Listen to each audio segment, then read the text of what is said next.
மகாராஷ்டிராவில் நாளை புதிய அரசு பதவியேற்பு. ஏக்நாத் ஷிண்டே மற்றும் அஜித் பவாருடன் சென்று ஆளுநரை சந்தித்தார் பட்னாவிஸ். உத்தரப்பிரதேசத்தில் வன்முறை பாதித்த பகுதிக்கு செல்ல ராகுல் காந்திக்கு தடை.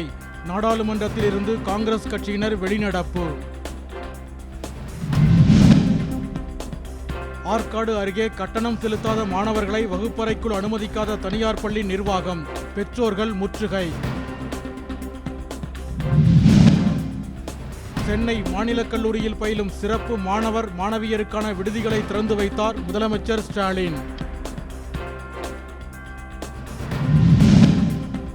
ராணிப்பேட்டை மாவட்டம் நெமிலி அருகே வெள்ளத்தில் இருசக்கர ஊர்தியுடன் அடித்துச் செல்லப்பட்ட இளைஞர் கயிறு கட்டி மீட்பு.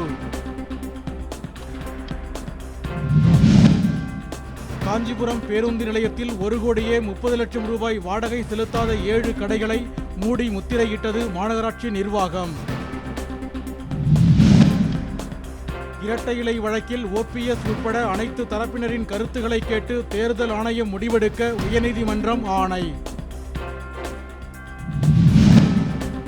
தேனி குடிநீர் வடிகால் வாரியத்தில் 1 கோடி ரூபாய் மோசடி செய்து ஆடம்பரமாக வாழ்ந்த முருகானந்தம் என்ற ஊழியர் கைது. ஆந்திரா தெலுங்கானா மாநிலங்களில் நில அதிர்வு. கட்டடங்கள் குலுங்கியதால் வீதிகளில் தஞ்சமடைந்த மக்கள்.